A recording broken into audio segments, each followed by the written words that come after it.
God bless the victims, their families, and America. Thank you very much.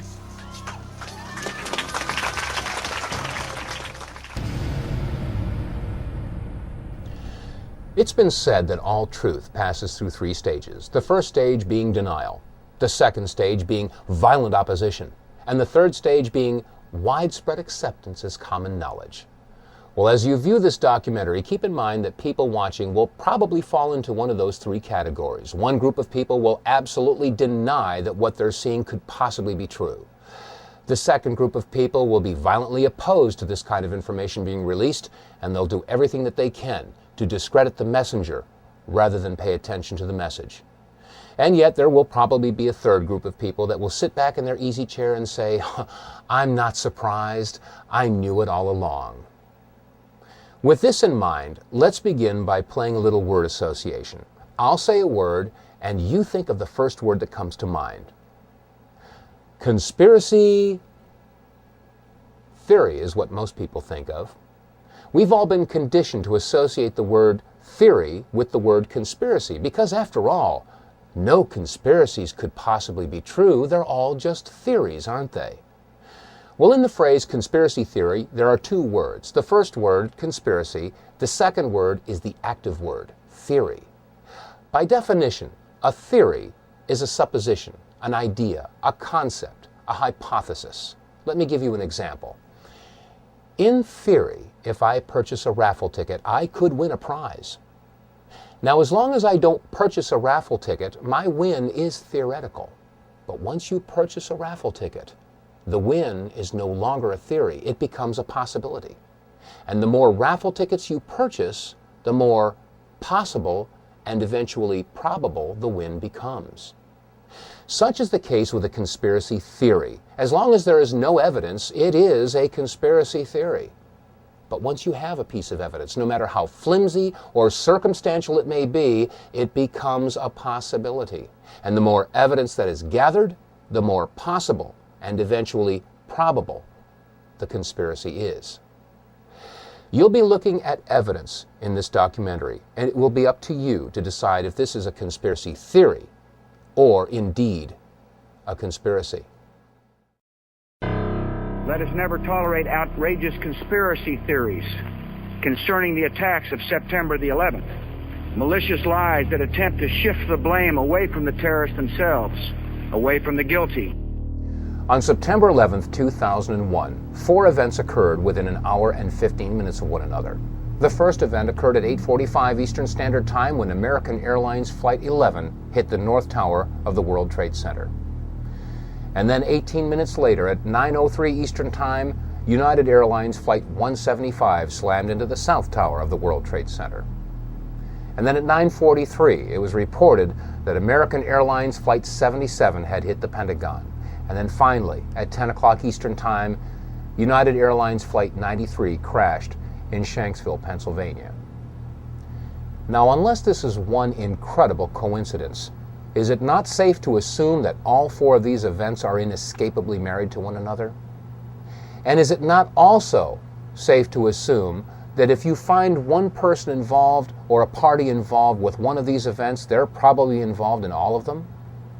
Well, following this train of thought, since there was no credible claim of responsibility, is it not safe to assume that those involved or those parties involved or agencies or groups that were involved in the events of 9/11 would do anything that they can to obfuscate, distract, or distort or cover up any information that might lead to their discovery? And if that's true, is it not also safe to assume that if you find somebody, a group, an agency, a party that is involved in the obfuscation, distraction, distortion, or cover-up of any information involved in any of the events of 9/11, does it not indicate possible involvement and even guilt in the events of 9/11? Keep this in mind as we look at the video evidence of September 11th.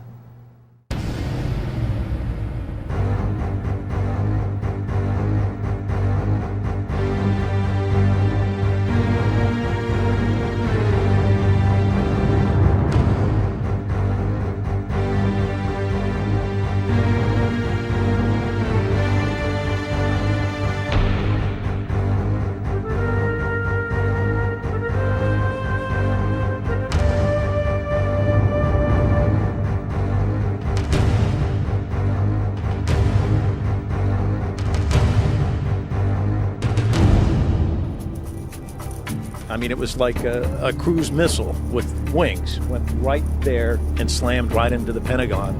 Huge explosion, a great ball of fire, and smoke started billowing out.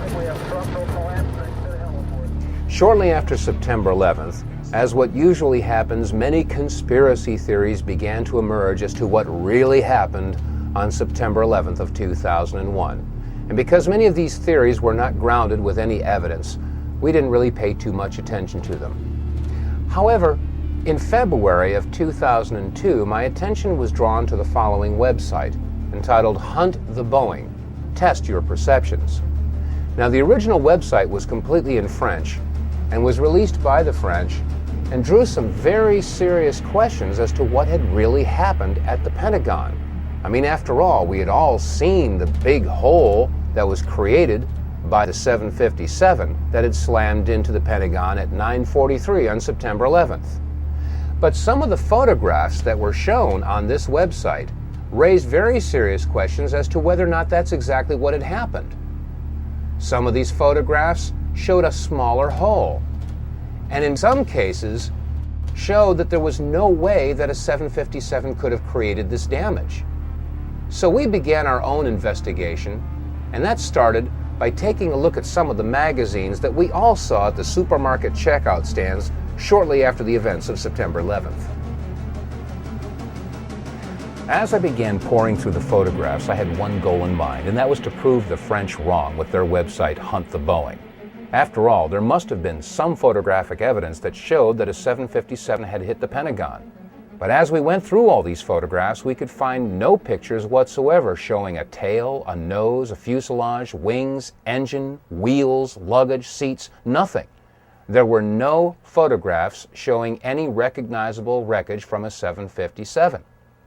Furthermore, when you look at the size of the hole at the Pentagon, it was approximately 65 feet across, and the height of the Pentagon is approximately 73 feet. From wingtip to wingtip, a 757 is 124 feet 10 inches. From nose to tail, a 757 is 155 feet and 3 inches in length, and the height is 44 feet and 6 inches. However, when you look at the hole at the Pentagon, you'll find that it's only approximately 65 feet across. How does a plane of those dimensions fit into a hole only 65 feet across? Upon further inspection, we found that the damage at the Pentagon was completely and totally inconsistent with the damage of the planes that had hit the World Trade Center. I mean, after all, the planes that hit the Trade Center created a fire so intense that it fatigued the steel and collapsed the buildings, or so that's what we were told. And yet, when you look at the left side of the Pentagon, you'll note that there is very little, if any, smoke damage or heat damage at all. On the third floor, it's very plain to see a file cabinet with a computer monitor. Neither of them are damaged. On the second floor, you can see a wooden desk. It hasn't burned. And on the first floor, a very curious sight indeed, a wooden stool with a book that is laying and open. The pages aren't even singed. Now, each of the planes involved in the September 11th attacks had embarked upon transcontinental flights, which means that they had a majority of their fuel left over when they hit their respective targets. That means that approximately 8,600 remaining gallons of fuel would have been ignited on the 757 that had hit the Pentagon. Again, we look at the photograph and ask ourselves, is the smoke and heat damage consistent with that amount of fuel being ignited?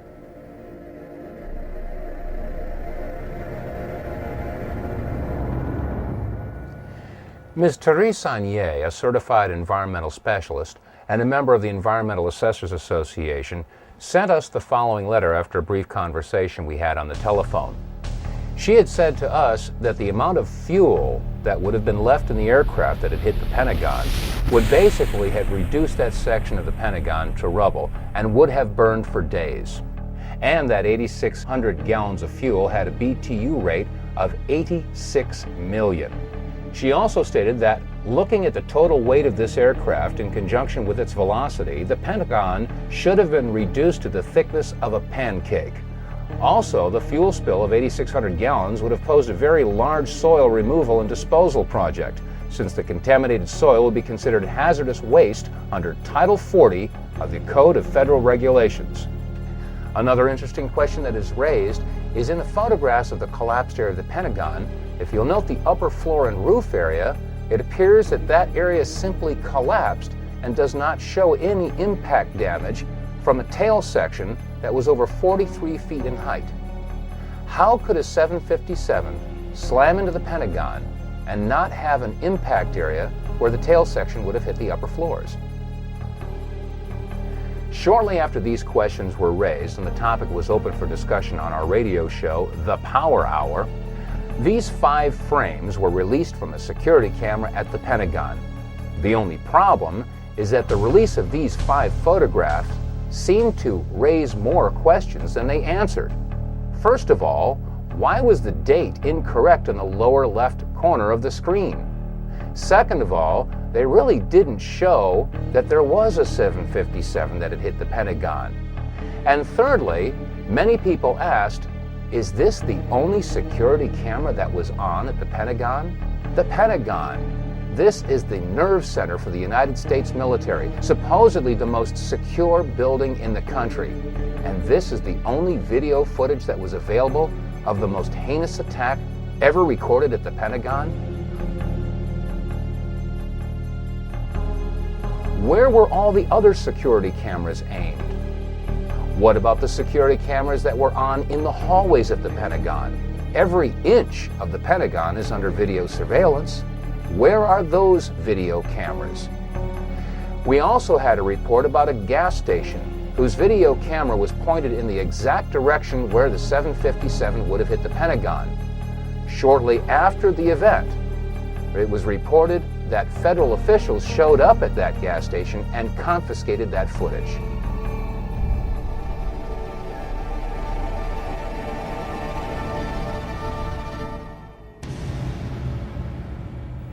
In addition to all the magazines that hit the newsstands and the supermarket checkouts, there was a flurry of book releases that hit the local bookstores and in some cases the book section of your local grocery store. One book is America Attacked, which was released by University Press of California, and it was edited by Sarah Jess, Gabriel Beck, and R. Joseph. In reference to the attack on the Pentagon, on page 194 it states, "The jet had plowed a crater 100 feet wide that ripped away the walls of all 5 stories of the building, collapsing the outermost rings which encircle the Pentagon." In this picture, we ask, do you see a crater 100 feet wide or 50 feet wide? How about in this picture or this picture? It doesn't appear that there was any crater at all. They went on to say that it had ripped away the walls of the 5 stories of the building, collapsing the outermost rings, which encircle the Pentagon. Now, there should be no question that the outer rings of the Pentagon have indeed collapsed. We've seen pictures from one angle, from another angle, and America has seen these pictures. We all assumed that that was the damage that was caused by the 757 hitting the Pentagon. But shortly after the release of the article From Deception to Revelation, we were sent some photographs that were taken apparently right after the event and before the outer walls had collapsed. When examining these photographs, we can clearly see that the area in question had not yet collapsed. In fact, there is very little evidence of a hole big enough to accommodate a 757. The hole that we do see is approximately 14 to 16 feet across. Question: how does a 757 fit into a 16-foot hole and leave no damage or wreckage on the outside of the Pentagon? These are questions that deserve serious scrutiny.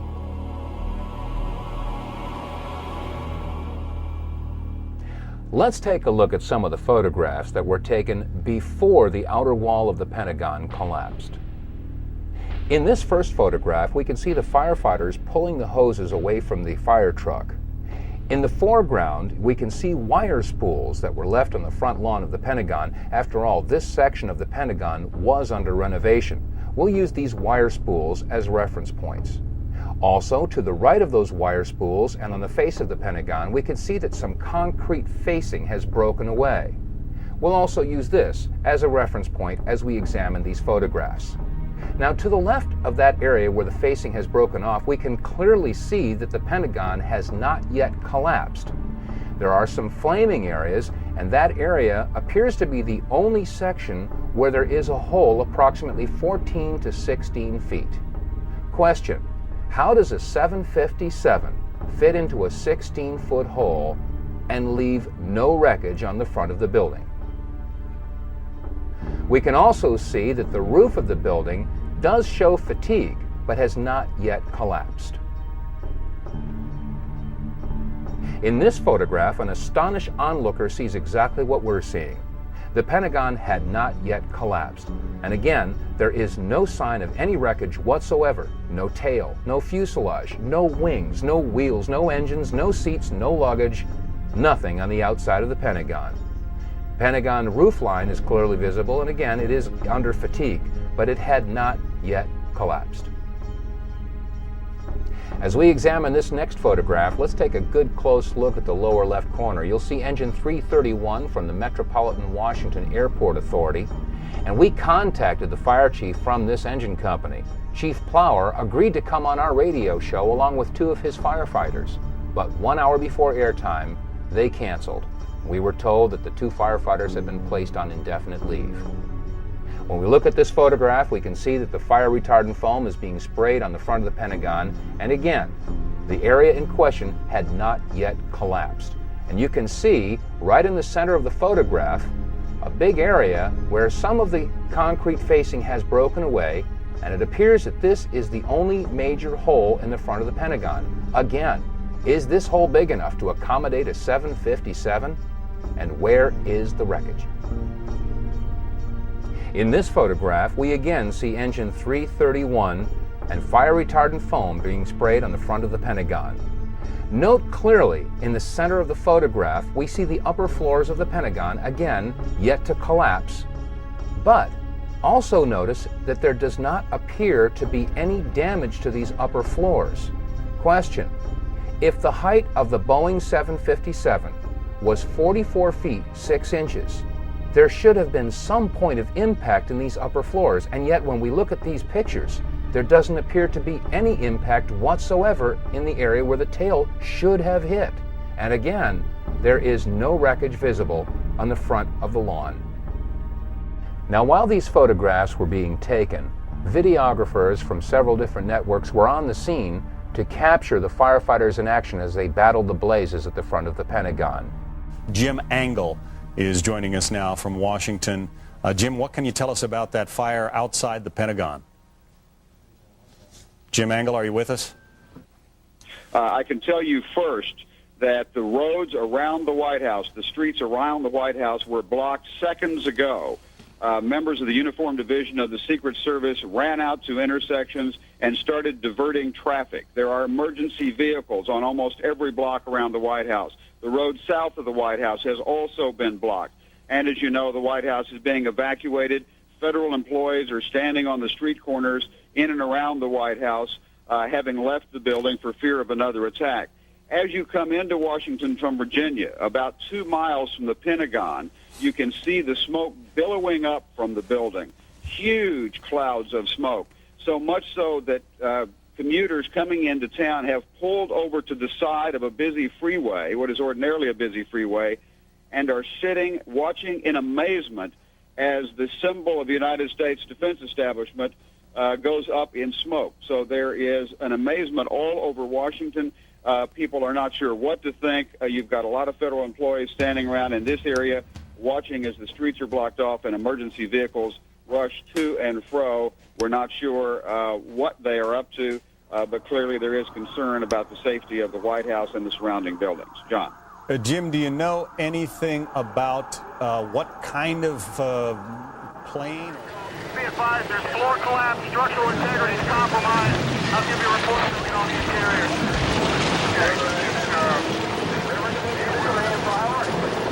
We have structural collapse.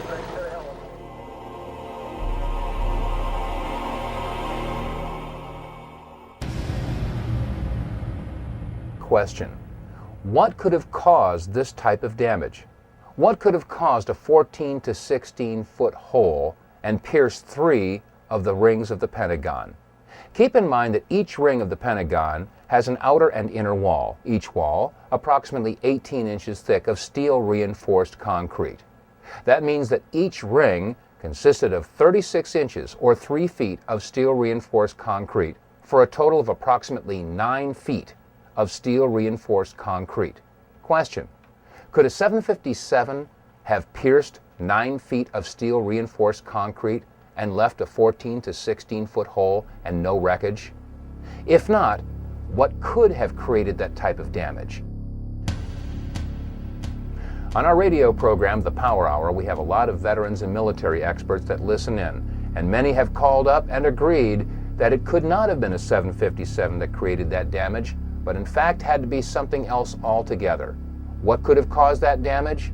Some call it a bunker buster or a missile. Now, as this controversy percolated through the year 2002, in January of 2003, the entire issue was resurrected when the American Society of Civil Engineers released a report entitled The Pentagon Building Performance Report. The announcement was made on CNN, and they showed an animated video that illustrated how the 757 slammed into the Pentagon and took out 50 support columns. Let's take another look at this computer-generated animation from the American Society of Civil Engineers at Purdue. And as we look at this plane, ask yourself this question: what significant information was overlooked in this computer graphic model from the American Society of Civil Engineers? Well, first of all, the 18.5-inch steel reinforced concrete exterior wall of the Pentagon was omitted. Second of all, you'll note that when the tail section enters the Pentagon, it remains intact. How is it possible that the tail section, over 40 feet in height, would have remained intact as it entered the Pentagon and left no entry point, as is seen in this photograph? Thirdly, and probably the most significant omission of all, is that the engines are missing in this computer graphic model. Despite these omissions, the American Society of Civil Engineers claimed that the plane took out 50 support columns as it entered the Pentagon. When we again look at these photographs, I ask, do you see support columns that have been destroyed? Which support columns were destroyed? How could it possibly be that the American Society of Civil Engineers could release such a report when the photographs clearly show that the entire report is in question? Now let's look at a computer-generated animation that was broadcast on the National Geographic television program Seconds from Disaster, in which they dealt with the attack on the Pentagon on September 11th. In this computer-generated animation, they show that the wings broke off before the plane entered the first ring. Question: if the plane's wings broke off, then why didn't we see any wing parts in the photographs that we examined earlier? Furthermore, in this computer-generated animation, it clearly shows the plane almost completely disintegrating as it passes through the first ring. Question: how could it have continued along its path and pierced another 7.5 feet of steel reinforced concrete, piercing the second and third rings of the Pentagon, and leave this hole? You can't have it both ways.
There's an old saying in Tennessee, I know it's in Texas, probably in Tennessee, that says, fool me once, shame on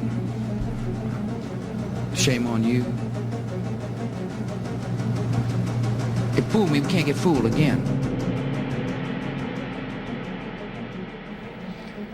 You know, there are those that see these pictures and hear this information for the first time, and they inevitably ask the question, well, if the plane didn't hit the Pentagon, where did it go?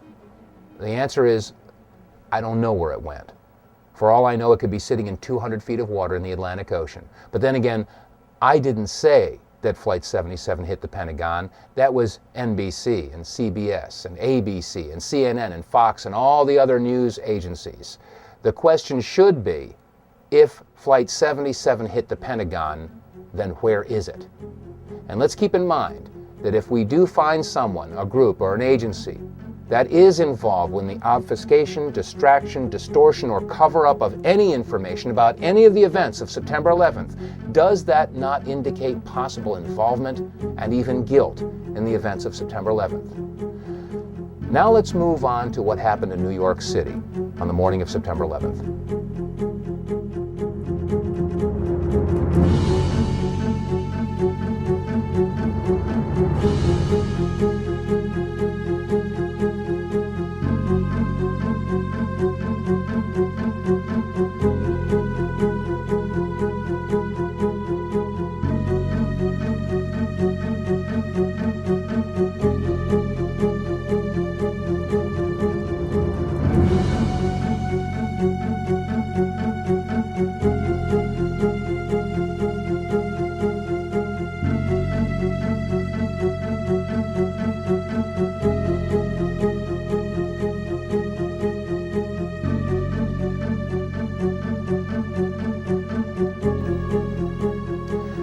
These are just a few of the images that are indelibly etched in the minds of every man and woman on the face of this planet that happened to be near a television set on the morning of September 11th of 2001.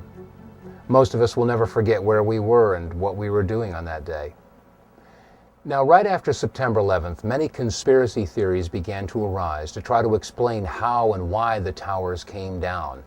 Well, this is no different than any other major event in history, from the assassination of John F. Kennedy to his brother Robert Kennedy, and from the assassinations of Martin Luther King and John Lennon to the explosion in Oklahoma City that destroyed the Murrah Building in 1995 and the downing of TWA Flight 800. All of these were followed by conspiracy theories to try to explain these events. Well, on September 11th, there was a lot of discussion about explosions that went on around the building and in the building. Some of these reports were televised, but only once. Let's take a look at some of these reports and review what had happened on September 11th. We're being pushed out as well because there was some concern that there might be additional explosions, possibly other bombs. The entire top of the building just blew up. The second explosion and another explosion. We have a report now of a fourth explosion at the Trade Center. There has just been a huge explosion. It almost looks like one of those implosions of buildings that you see. We heard a very loud blast, an explosion. Not clear now is why this explosion took place. Do you know if it was an explosion or if it was a building collapse? To me, it sounded like an explosion. But it was a huge explosion. I saw the two buildings. I'm thinking it was a bomb because two of them. This is actually, we believe, debris from one of the planes that hit one of the towers on the World Trade Center. The FBI is here, as you can see. They had roped this area off. They were taking photographs and securing this area just prior to that huge explosion that we all heard and felt. We've just heard a virtual barrage of reports of bombs and explosions going off in and around the World Trade Center. But is there any reason to believe that some of these explosions might have been caused by something other than the planes hitting the towers? Rick Sanchez from MSNBC had this to report. Rick Sanchez has been there throughout this morning for us. Rick, tell us where you are and what the latest is. Well, I'm in that area, if you're familiar with this area, of where West Broadway and Hudson come together, right at Chambers. That would put us about a block and a half away from the site of where the explosion was. That area has just been evacuated because police have found what they describe as a suspicious device, and they fear that it might be something that could lead to another explosion. Obviously, there's a real sense of caution here on the part of police. I spoke with some police officials moments ago, Chris, and they told me that they have reason to believe that one of the explosions at the World Trade Center, aside from the ones that may have been caused by the impact of the plane with the building, may have been caused by a van that was parked in the building that may have had some type of explosive device in it. So their fear is that there may have been explosive device planted either in the building or in the adjacent area, and that's why they're being so cautious. In the September 24, 2001 edition of People magazine, on page 34, there was an interview with Louis Caccioli, a 51-year-old firefighter assigned with Engine 47 of Harlem, New York, and he had this to say. We were the first ones in the second tower after the plane struck. I was taking firefighters up in the elevator to the 24th floor to get in position to evacuate workers. On the last trip up, a bomb went off. We think there was bombs set in the building. Well, Louis Caccioli isn't the only firefighter that claims that there were bombs or explosives going off in and around the World Trade Center. We made it at least 2 blocks, and we started running.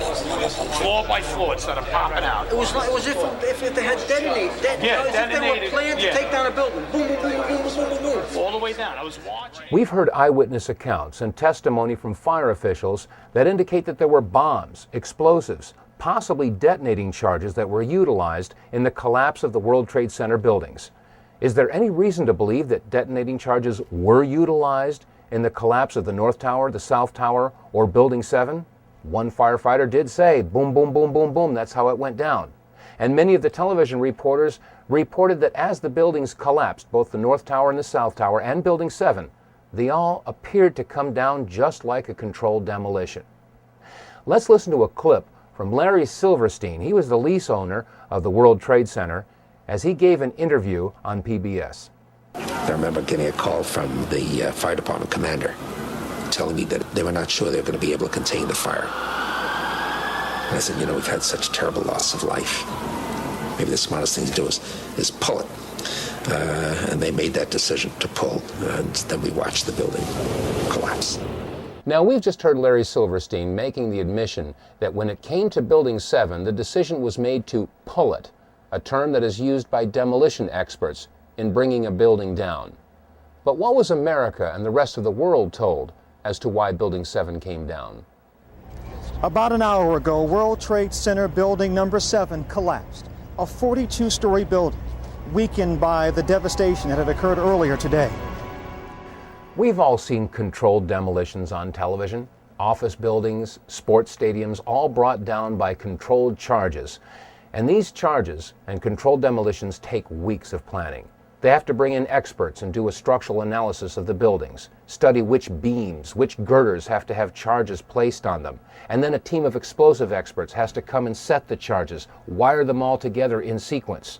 And then, finally, after everything is clear, they let the building go, or pull it.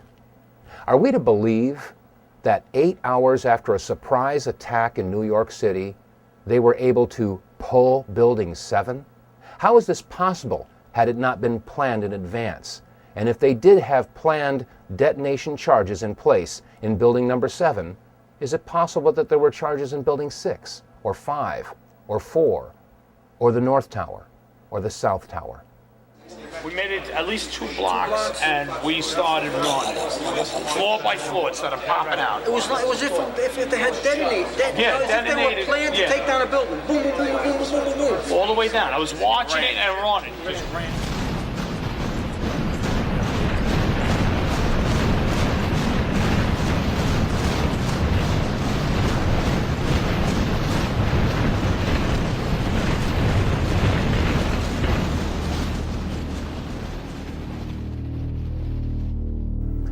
Ladies and gentlemen, so far we've seen that we were deceived, if not flat out lied to, about many of the events of September 11th.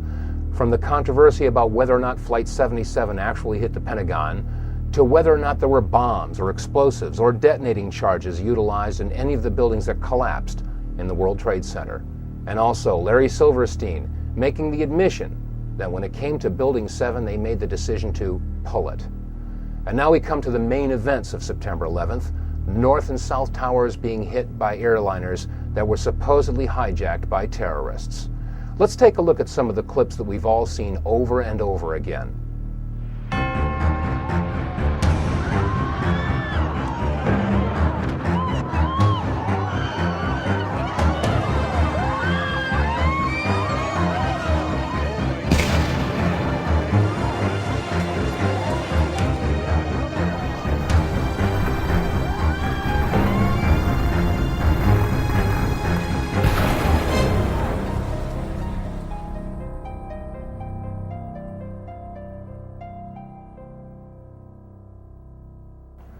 On April 15th of 2004, we received a news release that alerted us to a website that was entitled www.letsroll911.org. Phil Jahan, the webmaster for this website, had taken the video clips that you've just seen and slowed them down and examined them frame by frame, and what he found was astounding. There are several different anomalies that need to be examined and questioned. First of all, what is attached to the bottom of the plane that hit the South Tower? And second of all, what is that brief flash that occurs just as the plane makes impact? Now, when we first looked at this video footage, I said to myself, well, this video footage could very well be manipulated. So I wanted to check it out myself. Well, we went and found the DVD that we had purchased shortly after September 11th entitled America Remembers. This was directly from CNN. We took this DVD and put it in our machine and examined the very clip that you've just seen. Let's take a look at it. Let's take another look at this clip in slow motion, but before we do, keep in mind that sometimes the best place to hide something is in plain sight. We've all seen this video clip, and there have been many publications that have taken frames from this video and published them in hundreds of magazines. Here's an example. On page 3, a full-size blow-up of this picture. And in this magazine, it was published on page 4. And on the back of this book that we discussed earlier, it's on the back cover. I suggest you all take a copy of your magazines and books, and if you have the video footage, take a good hard look. We've all got this. Now let's take a look at this in slow motion.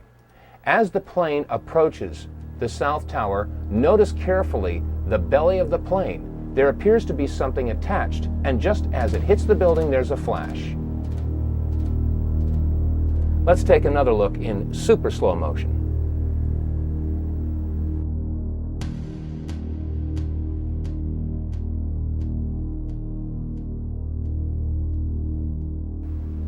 Let's look at this photograph that was taken near Ground Zero. On the right, we see the South Tower, and the smoke that's rising into the sky is emanating from the North Tower, which is completely hidden from view. On the left, just entering the field of vision of the camera, we see the plane just before it hits the South Tower. Note a couple of items here. The engine on the right wing has a shadow, and the shadow moves towards the front of the plane and off of the plane. So the anomaly that appears to be attached to the belly of this plane could not be caused by a shadow. Also note that the item that appears to be attached to the belly of this plane is on the right side. This plane has something that is not symmetrical on the bottom of the plane. When we compare that with the bottom of a regular 767, we'll note that a normal 767 has a belly that is smooth. This plane does not.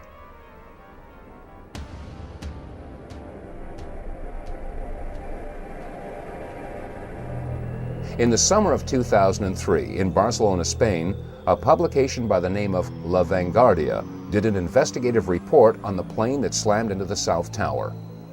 After a thorough digital image analysis performed by a Spanish university, the investigators came to the conclusion that the anomaly was three-dimensional in nature and could not have been caused by shadows or reflections.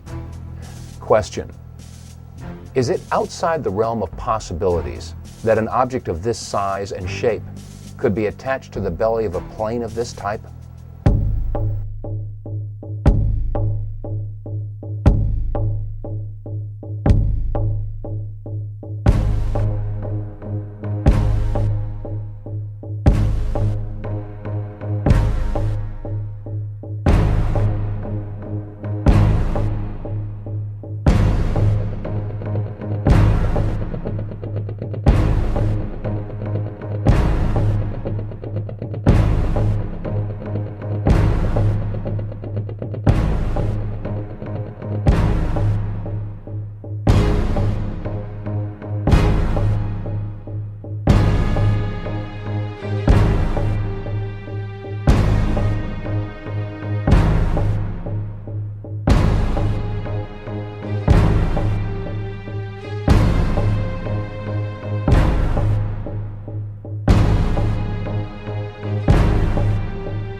Now let's take another good hard look at this video footage. As the plane approaches, it is irrefutable that there is something attached to the bottom of this plane and a distinct flash as it makes contact.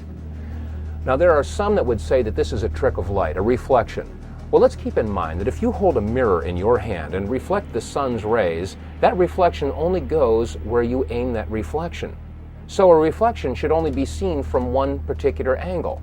Let's take a look at this event from another angle. And now let's take a look at it again from a third angle. And now let's take a look at it one more time from a fourth angle.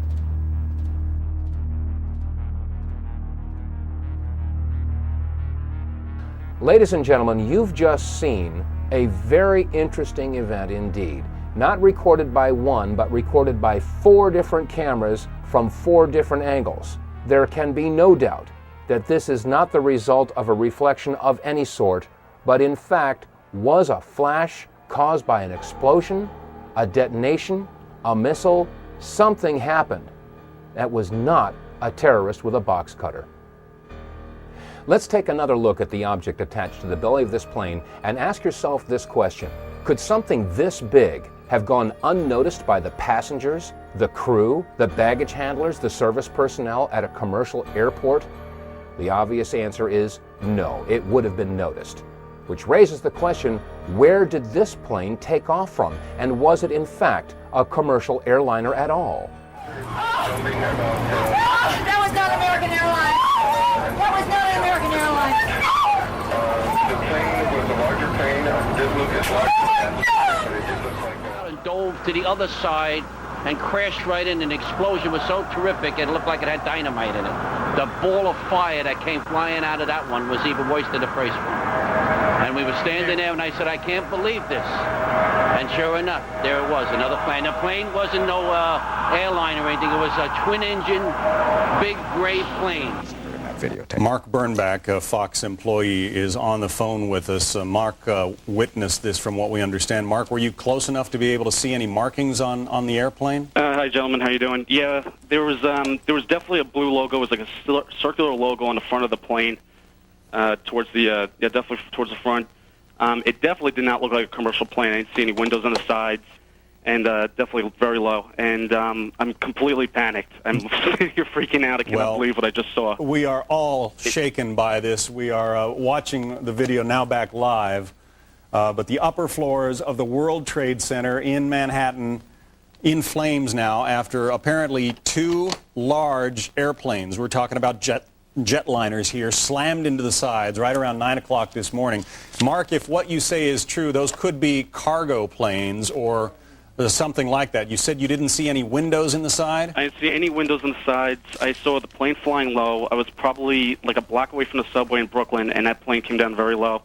And again, it was not a normal flight that I've ever seen at an airport. It was a plane that had a blue logo on the front, and it did not look like it belonged in this area. We've just heard Mark Bernbach describe what he saw on September 11th of 2001 when he worked for the Fox News Network. Well, we spoke with Mr. Birnbach in September of 2004, and he stands by his story. Now let's take another look at the clip where the woman screams, "That was not an American Airlines."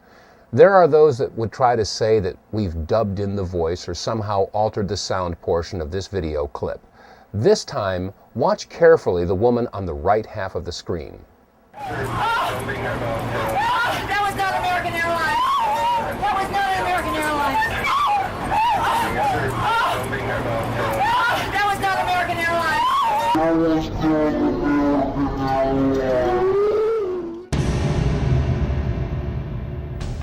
Now, we've just heard testimony that refutes the official report that a commercial airliner hit the World Trade Center. Well, if it wasn't a commercial airliner, it would have to be either a private or a military aircraft, and I think we can rule out private aircraft. I didn't see any windows on the sides. I saw the plane flying low. I was probably... It wasn't no airline or anything. It was a twin-engine, big gray plane. Now, if this was a military plane, that would explain the possibility that there was something mounted on the belly of the plane. Now, Phil Jahan, webmaster of the website letsroll911.org, and many other people have postulated that this indeed was a pod of some sort mounted to the belly of the plane. Many of our listeners are ex-military and have agreed that this is a distinct possibility. When you couple this with the mysterious flash that occurs on the side of the World Trade Center just as the plane makes contact, I think we can probably agree that there was some sort of an incendiary or an explosive that would serve as a match to ignite the enormous amount of fuel that would be dispersed as soon as the plane hit the building. Let's take another look at this one clip, and you'll notice that the flash is a separate event than the contact of the fuselage as it hits the building. Some folks have stated that the flash was a result of the fuselage making contact with the Trade Center building. But as you can see, the flash is indeed to the right of the fuselage, and in fact, as the fuselage makes contact with the World Trade Tower, you can see a reflection of the flash in the fuselage, which further supports the contention that these are two separate events. Admittedly, what we've seen so far in this presentation is disturbing to say the least. To find that we were not necessarily told the truth about what happened at the Pentagon on September 11th, and now, according to the clips that you've just seen and the testimony that you've just heard, there was a whole lot more to the story when Flight 175 hit the South Tower. Well, I needed more information. I needed more evidence that showed that there was something else going on September 11th. And the only way to get more information was to go to the first plane, Flight 11, the American airliner that hit the North Tower. The French filmmakers, the Naudet brothers, were in New York City doing a documentary about the New York City firefighters. And this clip is the only known footage of the first plane hitting the first tower.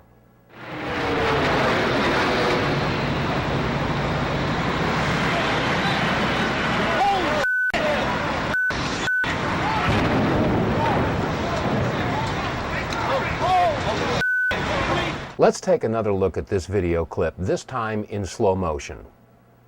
You'll notice that as the plane approaches the tower, first of all, we're too far away to get a clear shot in any detail of the plane. So therefore, it's hard to make out whether or not there was anything attached to the bottom of this plane, as was the case with Flight 175. However, there is another similarity. Just as the plane makes impact, there is a flash. Let's look at it again, and keep in mind that as we watch this plane make impact, this flash occurs just before the plane crashes into the North Tower. This time, as we watch this clip, note the shadow rising from the lower right of the Trade Center tower, and keep in mind that the shadow won't reach the impact point before the plane and vice versa. This is very important because the flash occurs before the shadow and the plane meet. This time, let's look at this clip in reverse. You'll notice that as the plane slowly backs out of the North Tower, it is clear of the tower, and then the flash occurs, indicating that the flash occurred before the plane made impact on the North Tower.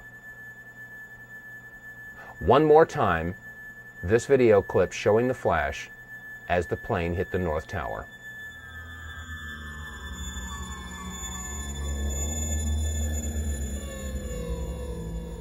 Now, this video clip that we've just examined came again from the Naudet brothers documentary that was being filmed in the streets of New York City on the morning of September 11th. This documentary about the New York City firefighters was going to be assembled at a later date, and it was not televised. In fact, there was no live coverage at all of Flight 11 as it hit the North Tower. After all, it was a surprise attack. So if there was no live television coverage of the first plane hitting the first tower, how do we explain the following comment from George Walker Bush? What was the first thing that went through your head when you heard that a plane crashed into the first? Well, I was sitting in a schoolhouse in Florida. I'd gone down to tell my little brother what to do, and you can go ahead and sit down. Just kidding, Jeb. And it's the mother in me. Anyway, I was sitting there, and my chief of staff, well, first of all, when we walked in the classroom, I had seen this plane fly into the first building. There was a TV set on, and you know, I thought it was pilot error. You know, right off the bat, there will probably be some folks out there that will try to minimize or negate what we've discussed in this program and turn it into some sort of a political football. They'll say we're left-wingers, or we're Democrat, liberal types, and we're Bush bashing. Nothing could be farther from the truth. Let's not forget that it was under the Clinton administration that we launched a missile attack in Afghanistan and Sudan to destroy what turned out to be an aspirin factory because they had bad intel that they were manufacturing chemicals.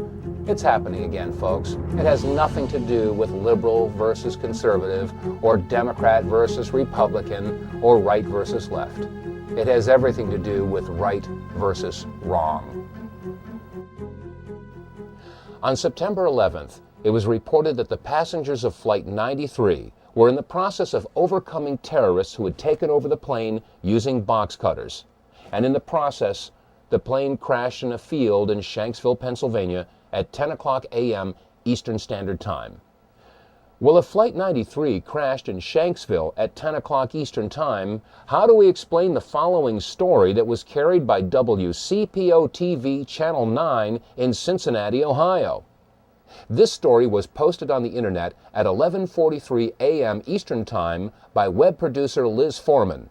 The headline reads, "Plane lands in Cleveland, bomb feared aboard. A Boeing 767 out of Boston made an emergency landing Tuesday at Cleveland Hopkins International Airport due to concerns that it may have a bomb aboard," said Mayor Michael R. White. United identified the plane as Flight 93. If United Airlines Flight 93 crashed at 10 o'clock Eastern Standard Time in Shanksville, Pennsylvania, then how could Flight 93 also have landed at Cleveland Hopkins International Airport, been evacuated, and searched for a bomb, as was reported at 11:43 Eastern Time by Liz Foreman from WCPO-TV in Cincinnati? Which flight was the real Flight 93? Which flight crashed in Shanksville, Pennsylvania?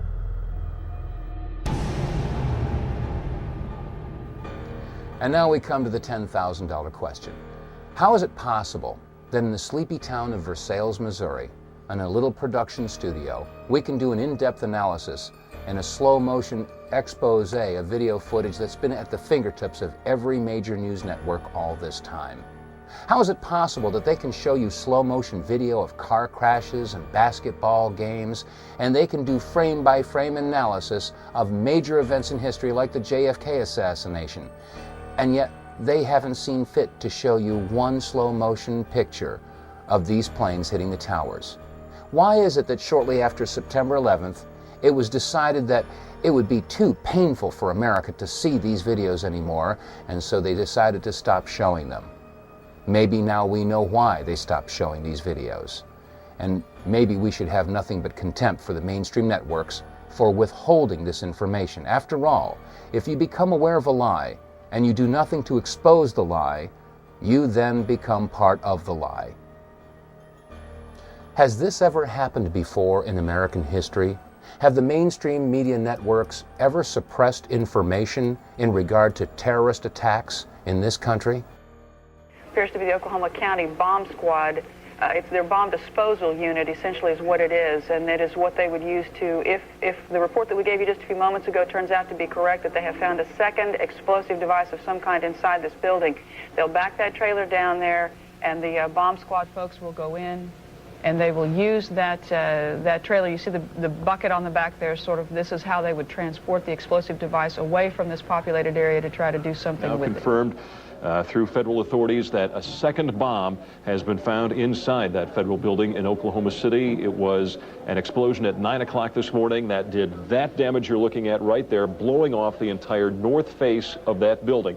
Again, you're looking at the north face there. A second bomb was found on the east side of that building. A bomb squad is on the scene. That second bomb has not exploded. We don't know quite the status yet, if they've managed to defuse it, but it has been confirmed that a second bomb was found on the east side of that building. I just took a look down the street at the Morrow building again. I see another bomb truck going, so apparently they're going to try to get out that third bomb that's been talked about. Still a lot of activity around the Morrow building. Security concerns that another one still might go off. That's what everybody's worried about. At the present time, the medical teams downtown are unable to get into the wreckage to retrieve more of the injured because of the presence of other bombs in the area. I've been told by the police department that just as soon as those bombs are defused, they will permit the medical teams to enter.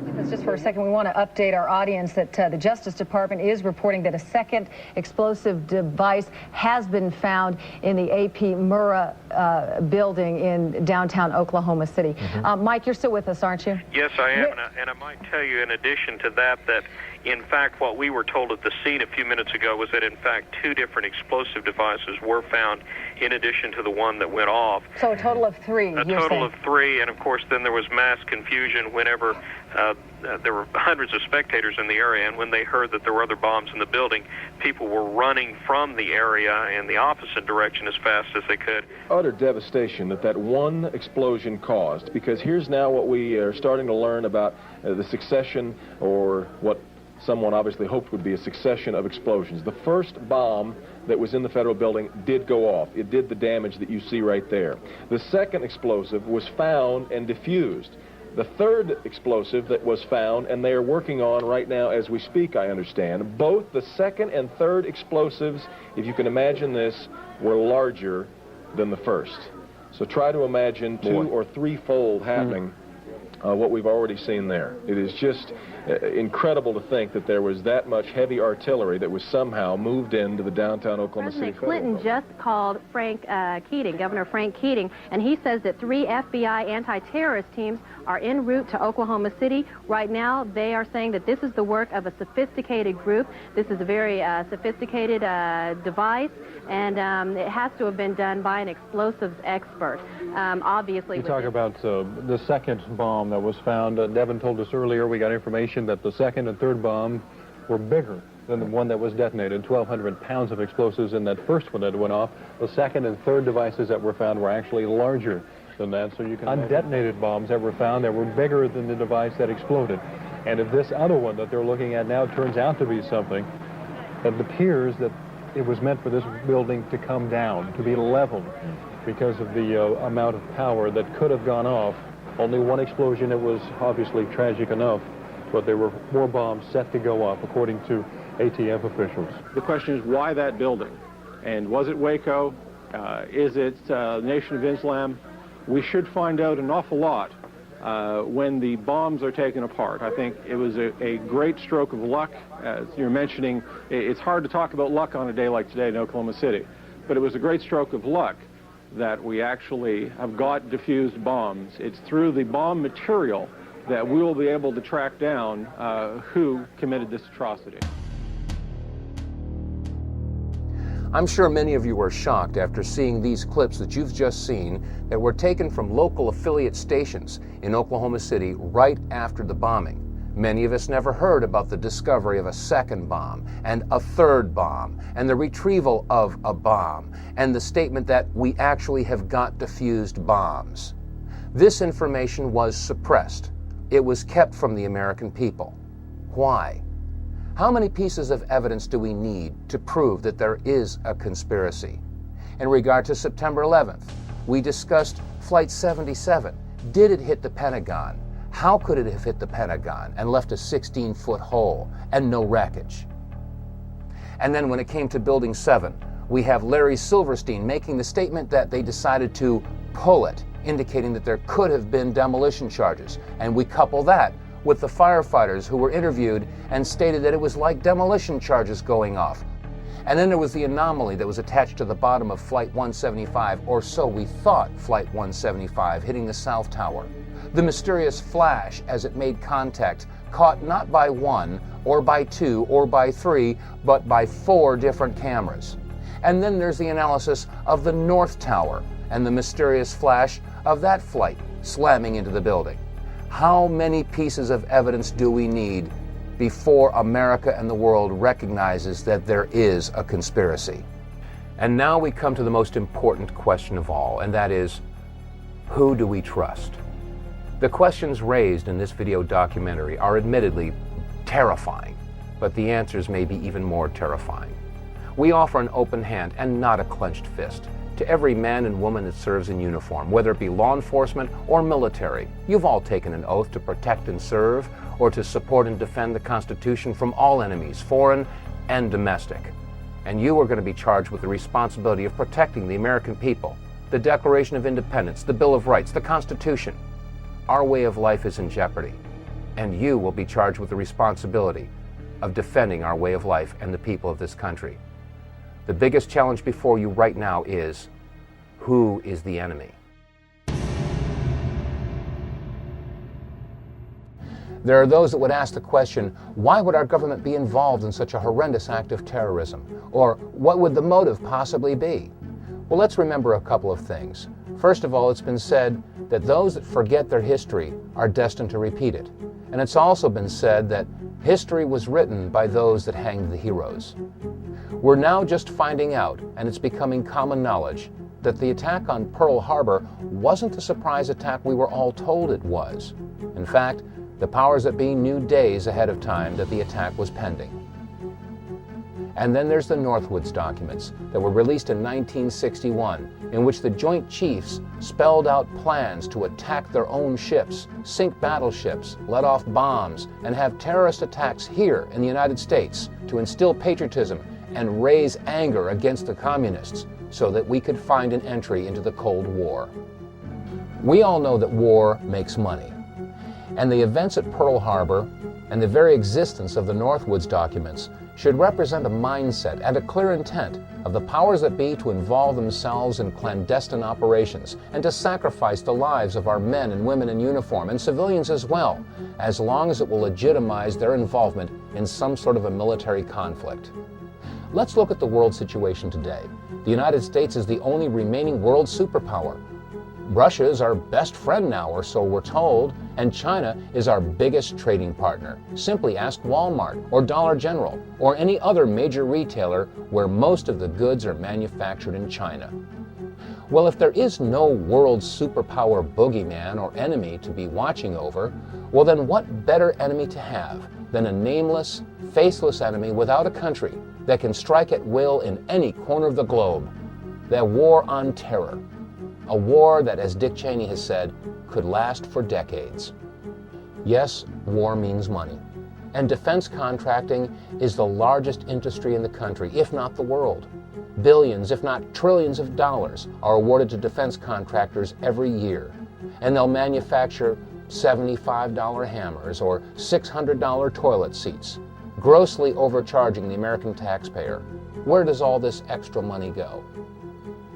And now we have to ask the question, how do defense contractors guarantee job security and profitability? And the common sense answer is to guarantee that there is war.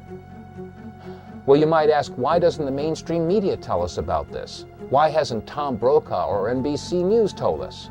Well, as an example, NBC is owned by General Electric. General Electric is one of the top 10 defense contractors. Keeping this information in mind, it should be easy to understand how and why the United States would create an Osama bin Laden.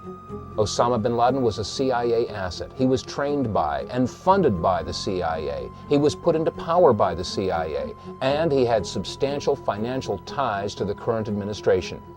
Saddam Hussein was also supported by the United States government. He was given agricultural credits, which he then used to purchase illegal chemical and biological weapons, according to Senator Donald Riegel's report. Question: is it not outside the realm of possibilities that the United States would create a boogeyman, create an Osama bin Laden or a Taliban or an Al-Qaeda, on which they could place the blame of the events of September 11th and other yet-to-occur terrorist acts?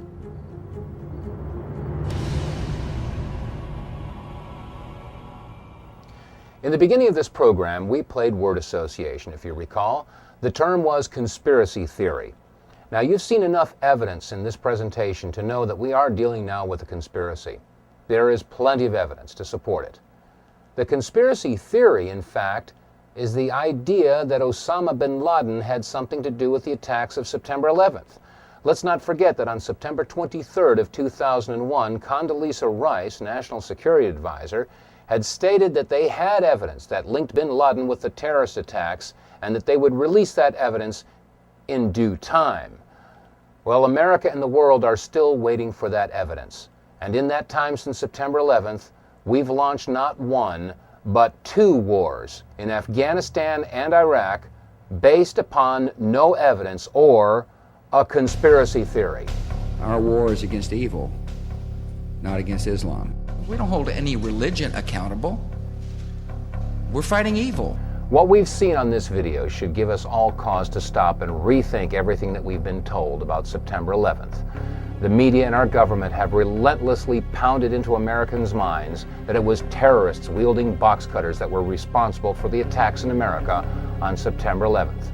And now, after seeing this video footage, we realize that it couldn't possibly have been a terrorist in a box cutter that would have created the flashes on both the North and South Tower. Nor could it have been a terrorist with a box cutter that had that attachment to the bottom of Flight 175. There is one truth that's come out of this, though, and that is that there is a war on freedom.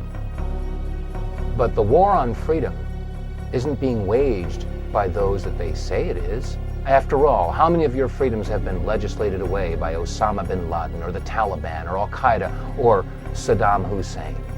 The answer is none.